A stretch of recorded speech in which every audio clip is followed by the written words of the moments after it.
kasama ang anak ko. Alam na natin kung saan punan dinala yung bata, kaya mapapadali na sa atin ang paghahanap. Kailangan kong sabihin kay Emma ng tungkol dito. Palpak na naman yung plano mo. Isa pa, si Julian ba yung nasaktan dahil sa binayaran mong baliw? Sabi ko na nga ba kayo na naman may pakana ng gulo eh. Hindi ko na talaga kayang pigilan yung sarili ko eh. Tama ba yung iniisip ko? Yes, niligawan ko siya. May bisita ka? Sino po? Si Sir Julian. Huli-huli ko yan, Ang sweet mo naman, nag-abala ka pa. Okay, I'm sorry. Hindi pa sa yung flowers. Para kanina. Para kay Eliana. Magkita tayo mamaya.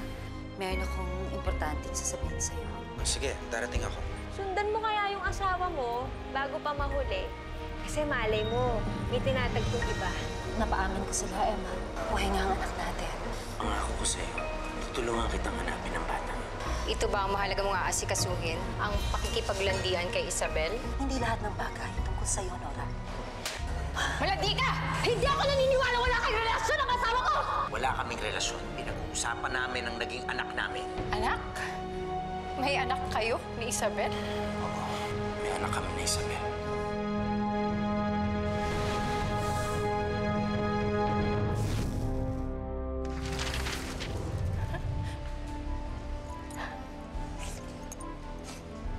Hindi. Hindi totoo yan. Sabihin mo sa akin na hindi totoo yan, Eman.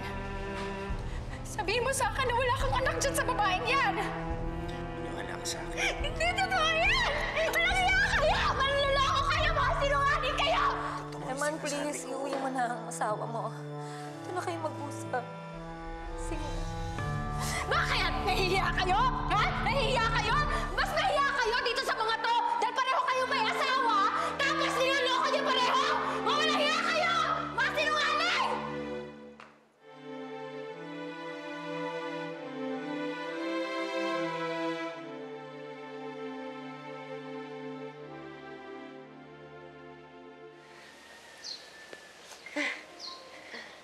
Oo nga pala, si Eliana nga pala yung munti kang masaktan kahapon.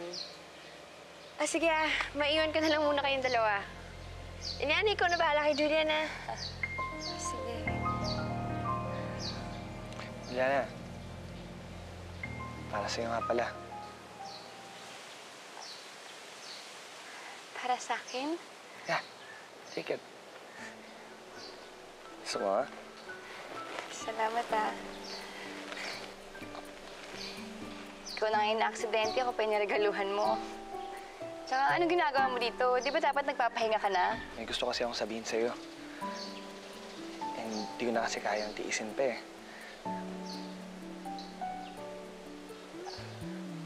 Ano ba yun, Julian? Eliana, I like you.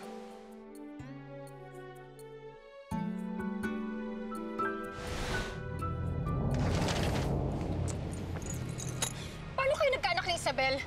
Wala kaming ginagawang masama ni Isabel. Wala kami relasyon.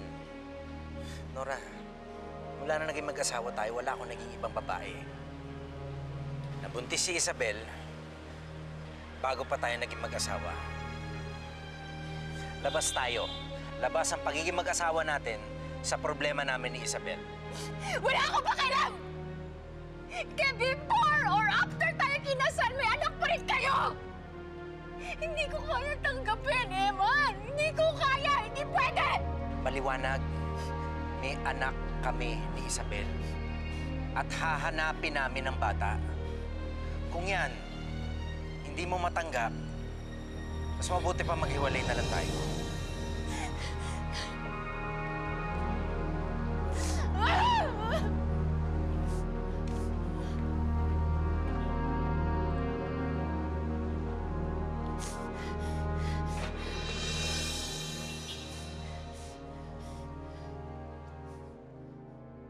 I like you.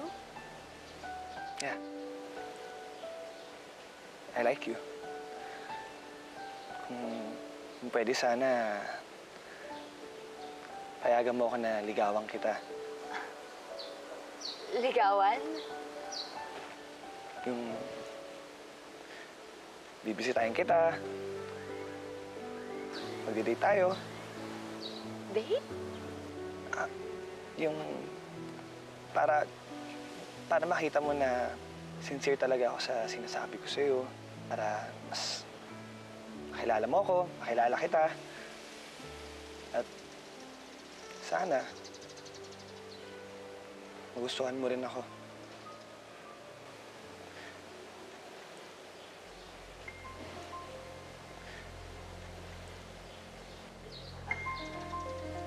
Julian, pasensya na. Hindi mo ata ako pwedeng ligawan. Bakit naman hindi? Ano kasi, basta hindi pwede. Sige, papasok na muna ako, Eliana, wait kasi, lang. Pwede naman tayo mag-usap. Kasi tutulungan ko pa sa ate Ayusin Tetay. natin to. Naglalaba pa kami, nagluluto, Eliana. naglilinis ng bahay. Eliana. Sige, mauna na muna ako sa taas, Eliana, sige na. Usapin mo naman ako. Eliana!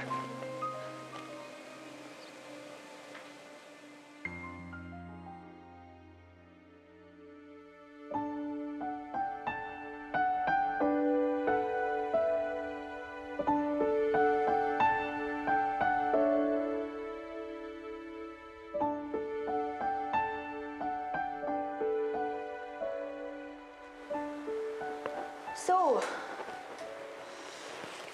bakit ka doon niya binigyan ng mga bulaklak?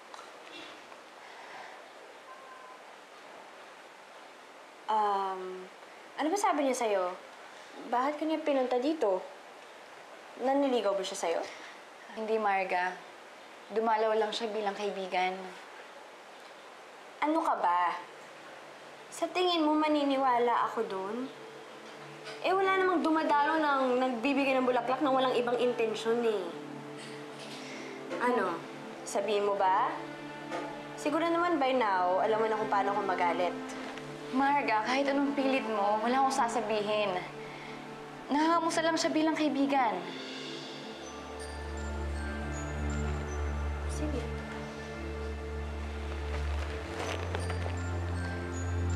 Nagagandahan ka, no? Ganda. Oo. Ngayon lang kasi ako nakatanggap ng ganyang kagandang bulaklak eh. Tuwang-tuwa ka siguro, no? Sobra. Ang ganda, no? Marga! Ginawa. Maganda pa ba yan?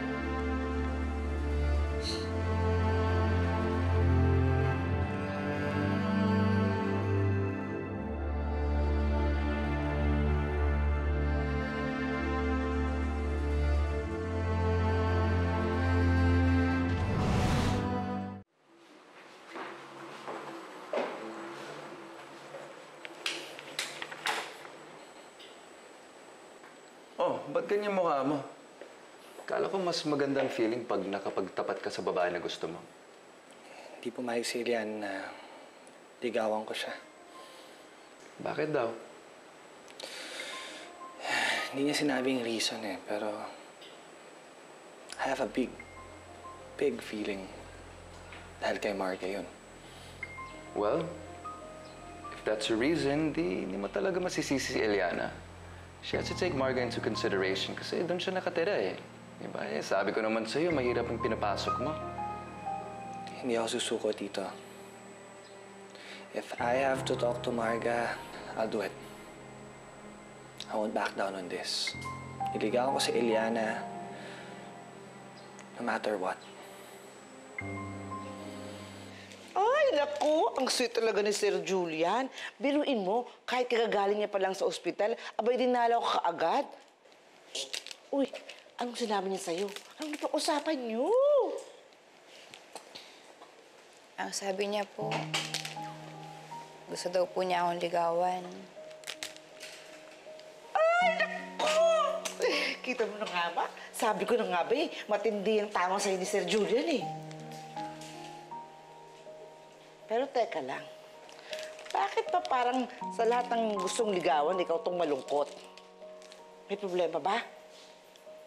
Hindi po kasi ako pumayag, Ate Tetay. Ha? Ay, naku! Bakit? Ayoko na po kasi ng problema eh. Tsaka baka lalong magalit sa akin si Marga pag nagkataon. Ano ka ba? Huwag mong pinag-iintindi ang amo nating pinagsama ng loob. Matagal na silang wala ni Sir Julian. Kaya wala kang dapat problemahin pa. Kahit na po, Ate Tetay, ayoko na po bigyan pa si Marga ng lawsuit para magalit sa akin. Isa pa, nangako po kay Mang Emma na lahat gagawin ko para magkaayos lang kami.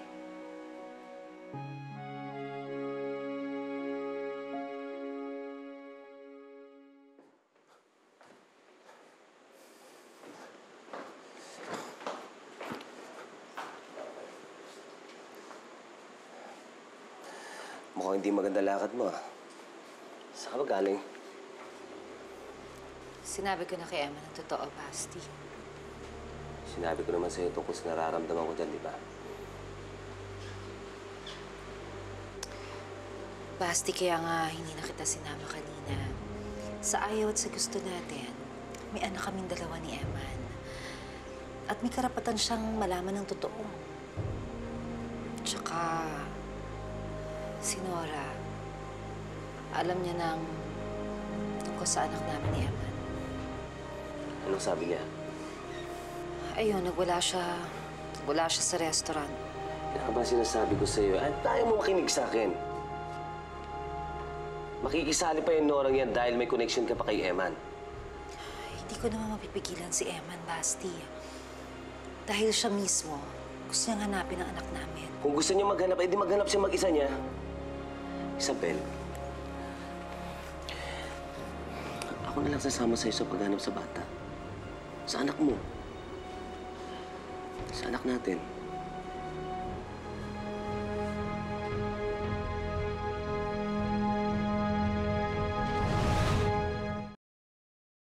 Hindi ko masisisi si Nora. Siyempre, nagulat siya sa nalaman niya eh. Hindi madaling tanggapin na may anak sa ibang babaeng asawa niya. Alam ko naman yun, Tay. Pero gusto ko talaga mahanap yung anak ko. Nalulungkot akong isipin na lumalaki siya na wala kami ni Isabel. Alam mo, mahirap ang gusto mong gawin. Unang-una, hindi ka pa sigurado kung mahanap pa ang batang yon.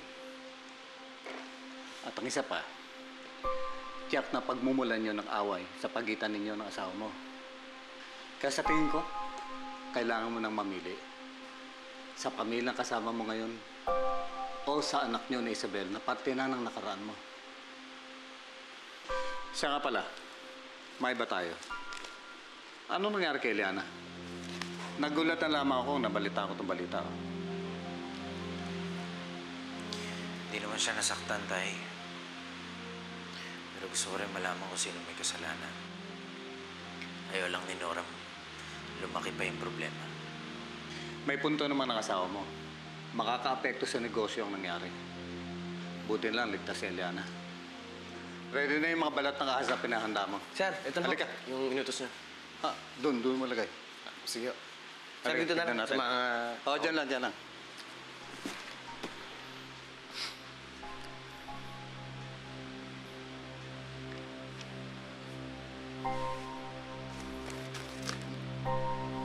Si Eliana to.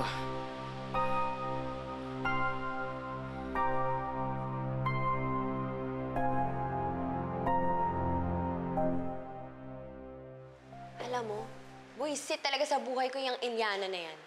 Simula nung dumating siya, hindi na ako naging masaya. Ano ba daw kasi ang rason bakit dumalaw si Julian dito? Ay, naku, ewan ko sa kanya. Sabi niya, dumalaw lang si Julian dito bilang kaibigan para mga musta. I doubt yun lang yun. May dala siyang bulaklak eh. Ha? Di ba flowers, ganon? Diyos ko, baka mamaya nanliligaw na yan kay Eliana. Kapal naman din ang mukha niya. Sa lahat ng tao pa, si Eliana. Tsaka dito pa sa bahay natin.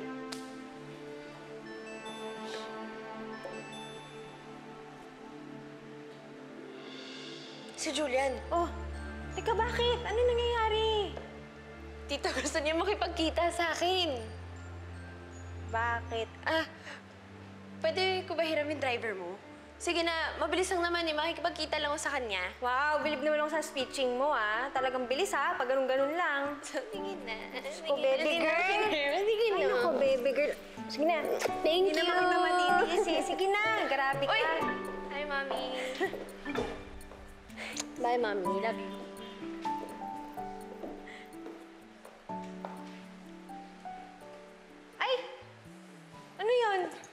Dinadaan-daanan ng sariling kapatid. Ano bang meron sa araw na to? Bakit ang drama ng mga tao?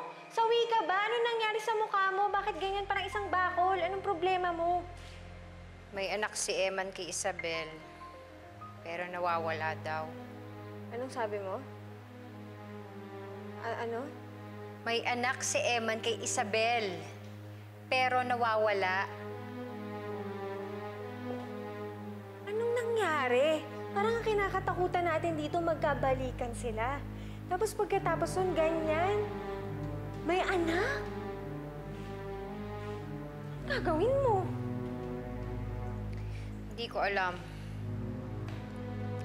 Pero hihiwalayan daw ako ng kuya mo pag hindi ko natanggap yung sitwasyon. Naku, ate. Ate, wala ka na naman palang choice. Parang na-corner ka. Baka ang solusyon dyan, dapat tanggapin mo na lang na may anak talaga si Kuya Eman dun sa Isabel. Ayoko nga. Ayoko! Kaya mo makipaghiwalay sa asawa mo. Ate, wala naman tayong magagawa eh. Kung talagang merong anak yan, si Isabel tsaka si Kuya Eman, oh, tapos, ganun talaga eh. Hindi ba nagkarelasyon sila dati? Oo nga, pero paano kung yan pang batang yan ang maging mitsa ng pagbabalikan ng dalawa? O sige, ilagay na natin siya sa ganyan, di ba? Pero itong isipin mo, kung kayo talaga magkagalit kayo, tapos pagkatapos nun, ate, magkahiwalay kayo, kanino kaya didiretso si Kuya Eman? Tsaka ate naman, alam mo, sarilinin mo na lang yung galit mo. Para sa akin ha. Kasi dapat, pag nasa harap ka ni Kuya Eman, dapat pakita mo sa kanya, supportive ka. Tsaka kahit na mahirap tanggapin, pakita mo yun sa kanya na tanggap mo yung sitwasyon niya kahit na hindi mo kaya. Kasi kung tutuusin ito pa, di ba sabi mo, yun nga, meron nga silang anak. Pero hindi naman tayo sigurado. Paano kung hindi nila mahanap yung bata? Yung hindi, naghahanap sila sa wala. Di ba ate? Ano sa palagay mo mangyayari kay Kuya Eman nun? Kanino kaya siya babalik? Hindi ba dun sa asawa niya na laging nandyan, nakasuporta sa kanya?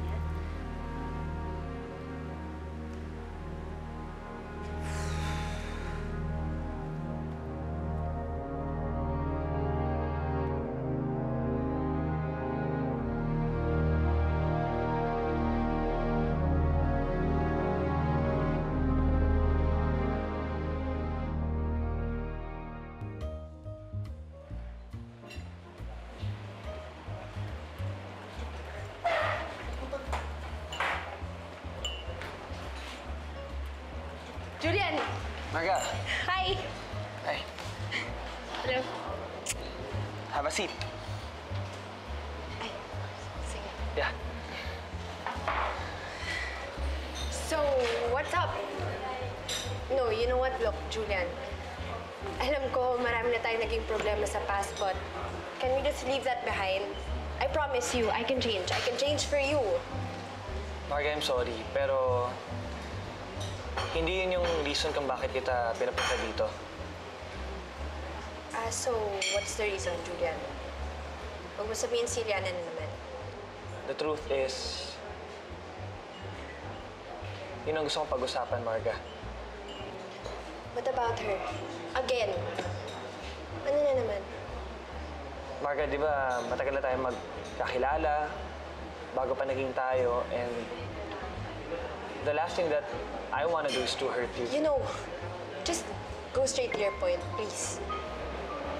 Marga, may nagugustuhan na akong iba. Okay?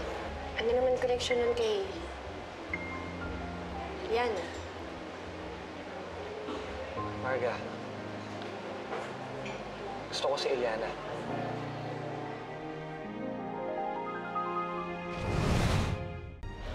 Marga, are you okay? Yeah. Okay ka lang? Of course! Of course, I'm okay. I mean, why wouldn't I be okay, right? I mean, it's not like I'm still hung up on you, Julian. I'm completely over you. I'm okay kung may gusto ka ng iba. Kahit si Eliana ba yan? Akala ko kasi magagalit ka sa sasabihin ko eh. Marga, thank you. Thank you so much, Marga. Thank you so much for understanding.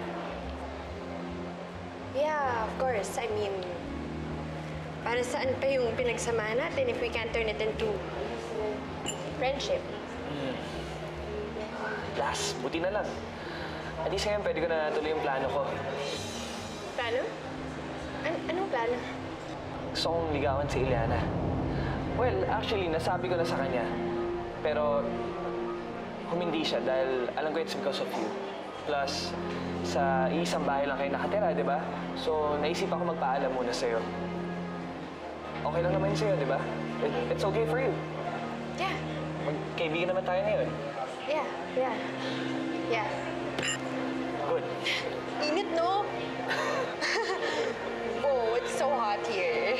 Yeah, mainit na. You want my coffee? No, I'm fine, thanks. Yeah. Are you sure? You want something to drink? Hindi ko pa nabasa sa dyaryo, hindi ko pa malalaman. Ano, ayos ka lang ba talaga? Alam mo naman ngayong may nangyayaring masama sa'yo eh. Okay lang ako, Gabo. Salamat sa pag-alala. Sa susunod kasi pwede mag-iingat ka. Alam mo, madaming siraulo ngayon dyan eh. Buti nga nandun si Julian eh. Siya kaya yung nagdigtas sa akin. Kawawa nga yung tao eh, nasugatan pa. Oh, parang sugat lang. Ako, kung nandun ako, baka hindi pa nakalapit ng siraulong fan na yun eh. Baka ako ano pang ginawa ko dyan eh. Siyempre, hindi ko kaya may mangyaring masama sa'yo. Alam mo ba, ganyan din yung sinabi sa akin ni Julian. Bait-bait na, Gabo. Sabi nga niya sa akin, gusto daw niya akong ligawan. Takas din ang apog ng Julian yan, ano?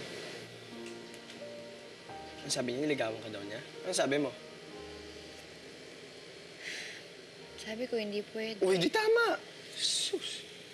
Tama lang yun. Dapat talaga hindi ka magpapaligaw sa lalaki yan. Tama lang yun. Wala pa man, busted na. Iniisip ko din kasi si Marga eh. Dapat lang isipin mo si Marga. Buti nga ikaw, naiisip mo na yung lalaking yun. Hindi ko alam kung nasa isip yun eh. Biruin mo ha, niligawan ka dito sa bahay ng ex niya. Alam, sira ulo talaga yung lalaki yun. Hindi mo alam kung nasa yung utak. Kabu naman. Yana, totoo naman eh. Tamo ha, kung talagang gusto ka ng lalaki niya, hindi ka niya ilalagay sa mahirap na sitwasyon. Ex niya si Marga, tapos iligawan ka niya. Sige nga, anong klase yun? Anong klaseng lalaki yun? Ito pa, kaya ka na naman gusto ng lalaki yun. Dahil, isa kang serpentina girl. Ay kung hindi. Sa tingin mo, magugustuhan ka niya? Ito pa, pag nalaman niya yung tungkol sa inyong hinahanap. Sa tingin mo, matatanggap ka niya?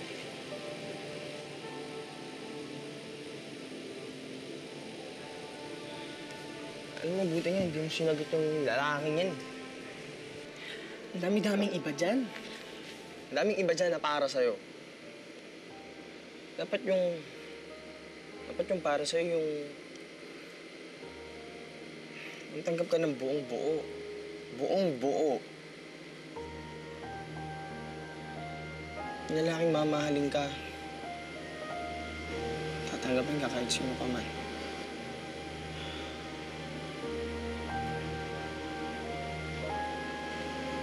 Kaya na may gusto sana ako sabihin sa'yo.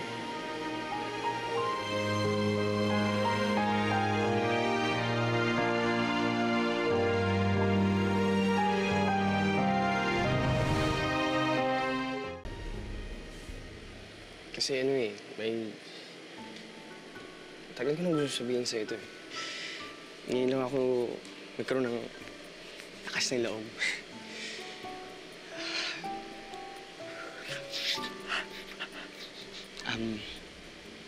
Eliana, may... Eliana! may...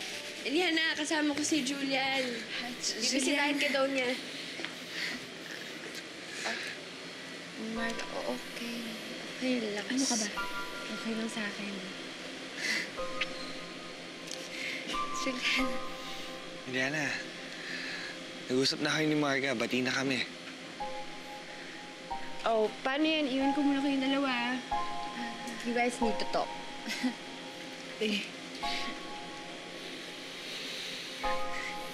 Pare. Pare. Walang galang na, ha? Eh, may pinag-uusapan kasi kami ni Eliana. Kami rin eh. May gusto kasi akong sabihin importante kay Eliana. Kanina pa akong umaga Ay, nandito bakit? eh. Sa tingin mo ba hindi importante yung sasabihin ko kay Eliana? Gabo, siguro mas mabuti kung bumalik ka na lang bukas. Importante kasi yung pag-uusapan namin eh. Okay lang? Julian, halika. Sa loob na lang tayo mag-usap, ha?